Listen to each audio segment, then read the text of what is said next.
Islam is the largest growing religion in the world and the second largest religion, right after Christianity.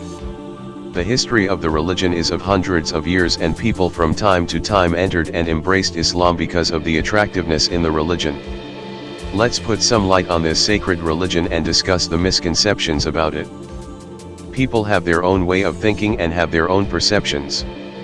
The need of time it to bring a change and show people the true and actual side of Islam. This show will move around the misconceptions about Islam and how we can snub them and how we can change the discernment of individuals against Islam. Every religion has good and bad people, and we should always look towards good to spread happiness and to avoid conflict. Truth of the prophethood. So how can something be so evil, right? Oh, that brings such truth to life. Yes. You know what you know what you explained eloquently, if I pronounce that word right. Okay. And Brother Nacer, I would like to ask you, you know what, they're food deserts. They're food deserts. People don't know what a food desert is, meaning people cannot get fresh produce like apples, oranges, and greens in the community. What is your organization? You're the community organizer. What are y'all doing to promote this? That's a good question. I appreciate that question also. Okay. One of the biggest things we've seen in our communities, especially after the housing burst, we literally mapped out in Chicago Lawn and Inglewood area all the vacant properties and houses X for destruction. And we loaded it up on a map. And then we juxtaposition that map in other areas of Chicago that's doing very well. That have food stores, box stores. In this area, you can see the plight. It looks like a ghost town. Yes. You don't see no box stores. We got elderly men and women. We got young children. The only access they have to a store without traveling miles away, getting on a bus, is a corner store. And then the corner store, the only thing they have available to the community, cakes, pies, cigarettes. Some sell alcohol, right? This Which is forbidden, haram. Right. This is not conducive for someone in the neighborhood living day in and day out, and they can't really travel far, so they rely on the store for their subsistence, right? Correct. For their nourishment, but that nourishment isn't what the Quran teaches in regards to our health. Okay. And can you explain, you know, within inside of these stores that y'all have decided to create or construct, is the food halal in Zabiha? And can you explain to the listening non-believers what halal in Zabiha is? Right. Halal food is that a Muslim, and not just a Muslim, but all believers can eat. That is fit with what Allah says, the Creator says that we can eat. Zabiha is the food that was prepared in accordance with the rights of animals, because animals have rights as well. See, a lot of people don't realize that Muslims just don't slaughter their animals for food, because the science of Islam taught us that when you get that fight and flight syndrome, it's not our dog, but our glands start excreting these chemicals in the bloodstream, it affects the meat, and we eat that. So when we slaughter animals in accordance to Islam, Zabiha, right, we knew this animal was slaughtered humanely. So that way you know the meat is safe for consumption. So we take that very seriously, because we learned that's the growth of our diet. What IMAN has done with the Corner Store initiative is not only bring awareness to our community, the importance of diet, and show where a lot of the influx of hypertension, diabetes, right, mental illness, you know, how all of that incorporates from an improper diet. But more importantly, why we initiated Corner Store, not just to educate our community about good diet, but we want to rebuild our communities, to rebuild the relationships with the Arab store owners, right, and the black and brown communities. Now, you know what, all of the foods that are within inside of these stores are all of them halal in Zabiha, because there's some like brands, you know, like pies and cakes that are not halal in Zabiha, and actually they use lard. Everything that goes in the store. Believe it or not, now that's actually we work on it as a policy on a state level. Now there is legislation now. We're working on it federally, but on a state level, they're supposed to put that mark, either the crescent moon or to start a kosher mark, that will we know that food is halal. It has no pork products or byproducts in it. The corner stores that we work with right now, we have over 62 stores. Mm-hmm. We can't say in regards to if the food they're selling is halal or sabiha. We can't say that. What we can say is the relationships that we've created within the communities. Let me ask you something else. You know what? When you say pork, some people, Muslims understand, but there's a non-Muslim people are looking at this. Why can't they eat pork? If you love bacon, you love pork chops, you love chitlins. What is so bad and why is it forbidden? Once again, we're going to go off into the science of the Quran. Listen, don't look at it as because it's a pig. It is what is called as a scavenger. Yes. And so it isn't just the pig. I don't know, actually, we shouldn't eat nothing that is a scavenger that eats, the feces off the ground, including shrimp, crab. So we can go further than that, not just pig. So I'm talking about health. I'm talking about health. Not because this is a pig, because the pig's flesh is unhealthy. If you lay a piece of flesh from a pig on the sidewalk in the summertime, within a matter of hours, you'll see maggots growing up out of there. So that means that the larvae existed within the flesh all the time, but you're consuming this. Yes. Now, people saying why you don't eat. This is why I don't eat this. I'm very conscious of what I'm ingesting when it comes down to how my body is breaking it down. So it's been known, science, even Western civilized science, has proven that pork products creates forms of hypertension because it's very high in salt. So if science is telling you this is bad for you, but yet you consume it, right? Don't be mad at me because I don't. Now, you know what? I skipped something. I can't get away from this question. President Obama was a community organizer. Yes, he was. You're a community organizer. Yes, I am. Some people don't know what exactly does a community organizer does. You and Obama had the same role, but on different teams. But what I do is I organize individuals within my communities we call leaders. Okay. We look for leaders. Leaders are those who are directly invested in the issues within the neighborhood. They can speak directly to the issue. I bring these people together. If we see a grave issue, an example, the food desert. The elder sister brought this attention years ago before I even became acquainted with IMAN, right? About the conditions of the children's health. From eating all these cakes and pies every day as a subsistence of diet. They don't have access to box stores like everybody else because of their poverty and the community, the area they live in. Okay. You see? So what we're doing. Community organized. Right. What we're doing is bringing people together that's directly invested, training them as leaders so they can speak on the issue. So now it's the community speaking out, not me. See, the organizers stay behind the scenes because everybody already know who we are. Everybody's always looking for us to speak. But no, we want those in front that's directly invested. These are our leaders within the communities, whether they realize it or not. Some people want to be in front, and some people never want to be in the back.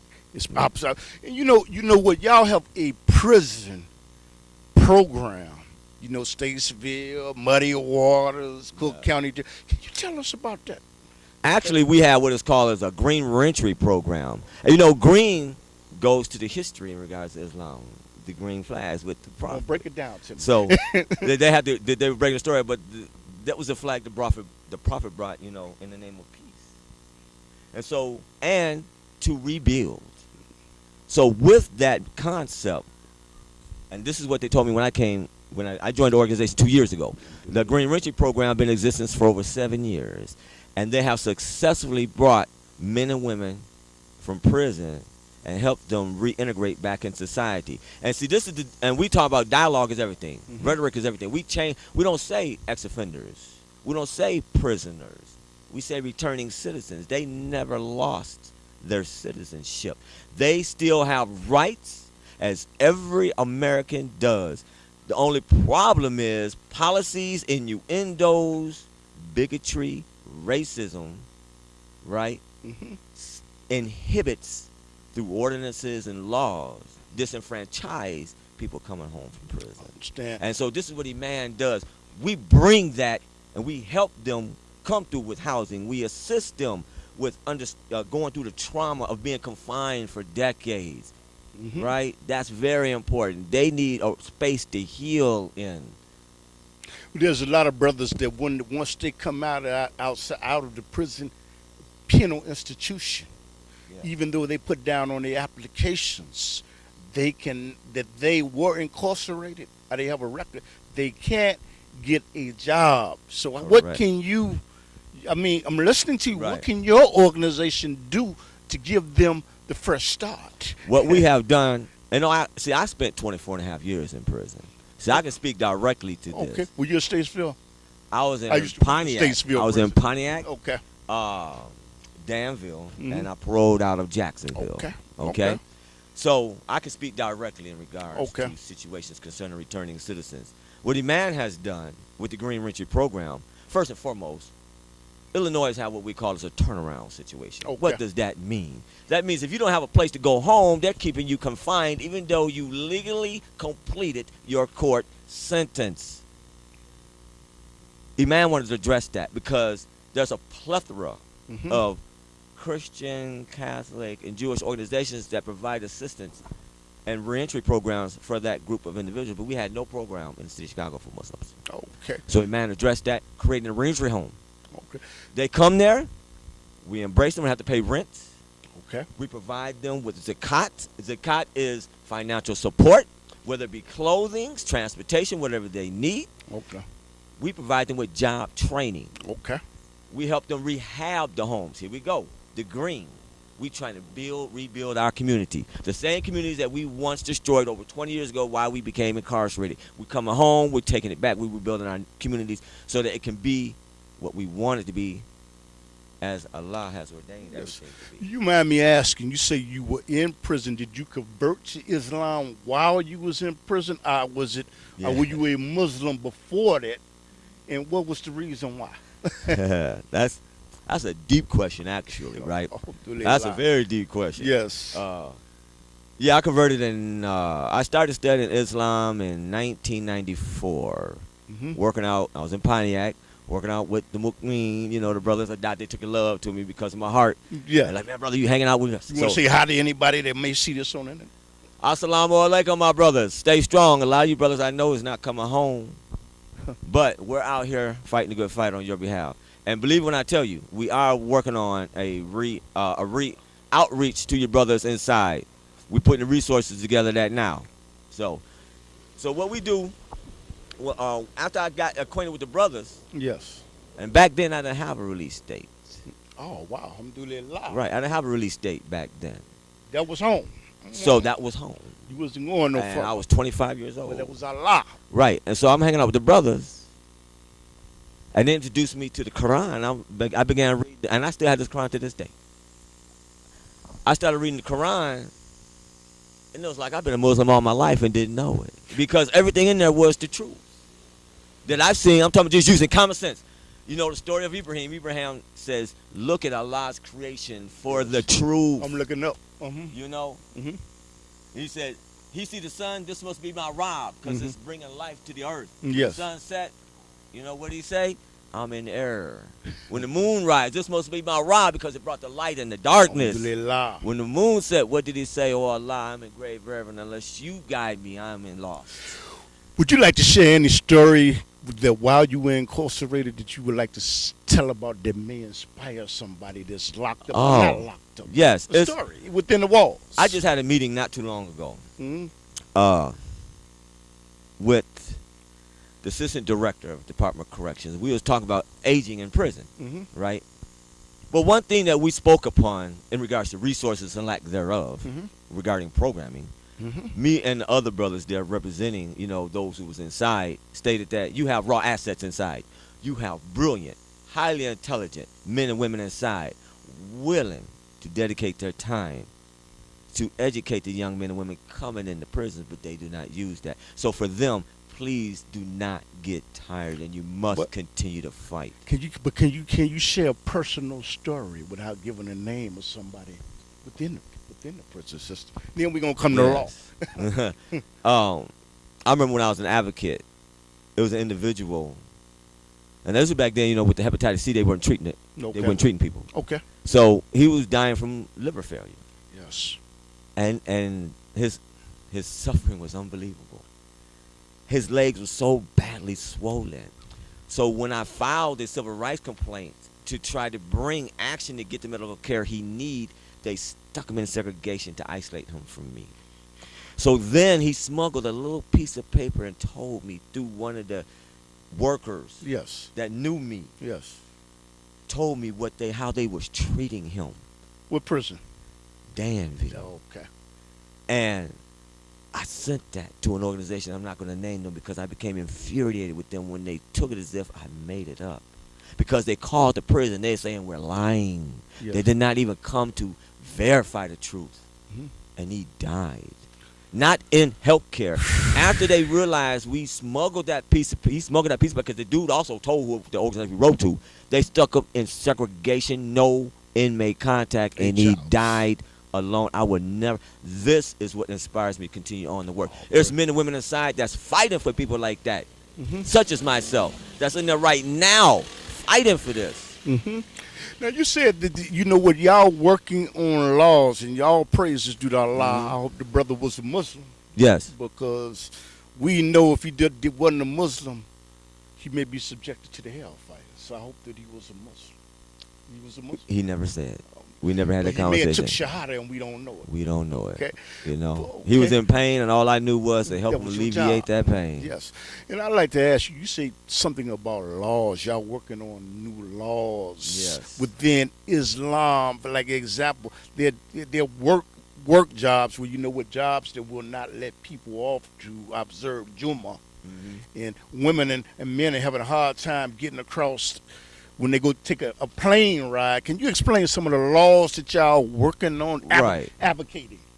Right. Or- Actually, I was brought in. One of the work I do with IMAN is policy work. I work around the criminal justice reform, police accountability issues, and parole reform.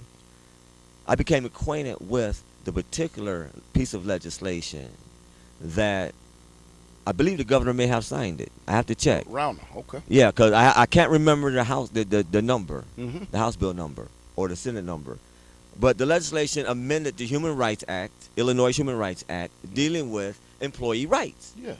And one of the employees' rights is their right to their belief, their First Amendment rights, their right Yeah. to their faith. Okay. Well, unfortunately, there was a group of individuals similarly situated, Muslims, where their employment was telling them, you cannot wear the hijab, you cannot wear the kufi. You know, it makes people feel uncomfortable. You cannot take leave to go to Jummah prayer service, or you cannot make salat in the workplace. These was his infringement on on our faith, on our beliefs. You know, and what we say is fard. It's obligatory Yes. for us to make our salat. Why? Because it helps us come back to the beginning, where we came from, to Allah. We bow down and submit to Allah. And so then we get that remembrance. You know, as we talk about policy, you know, well, for the politics, I want to ask you something. Why is it that for the average Muslim, the Democratic Party is not important and the Republican Party is not important, but the Sharia law is important? Why is that? Why? And can you explain to people what Sharia law is? Sharia law is a treatise in all actuality, just like the treatises in our laws. If you study law all the way back to the King's Bench, you'll see the origin of people's coming together with morality. Yes. Holding people accountable for bad behavior, right? The Quran is no different from that.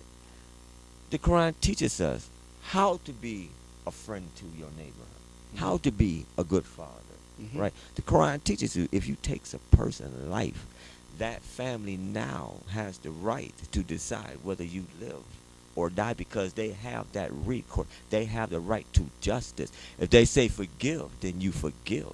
If they say you must die, then it is up to us to come, right? And so, but Allah always tell us, I am always mindful of what you do.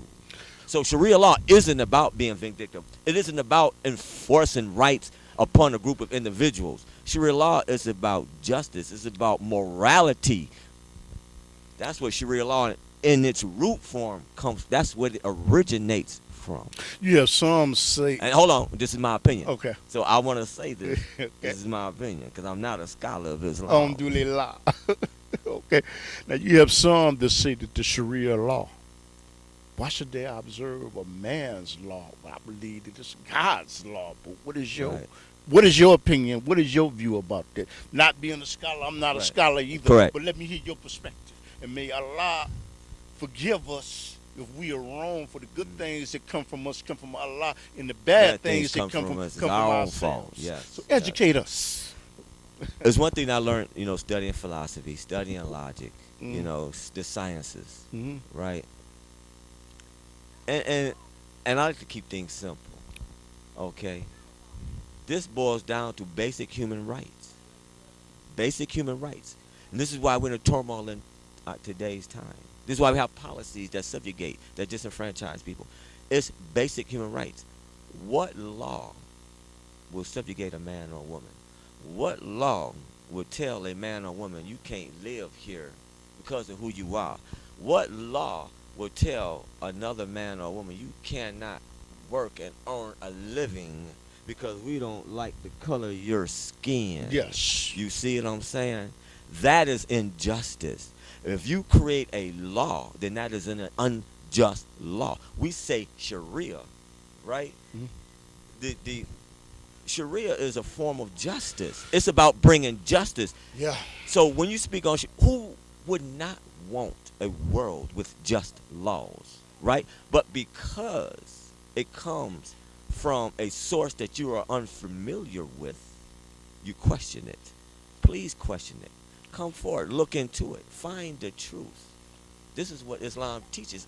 Seek knowledge from cradle to the grave, because it's knowledge that knocks the brains out of falsehood. Okay.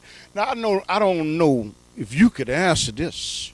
Can you talk to the Muslims overseas that may be looking at this, and they're being overpowered by tyrannical forces? Can you talk to them? Can you send them like Palestine? What happened in Libya? Can you talk to them and send some type of message of encouragement to them?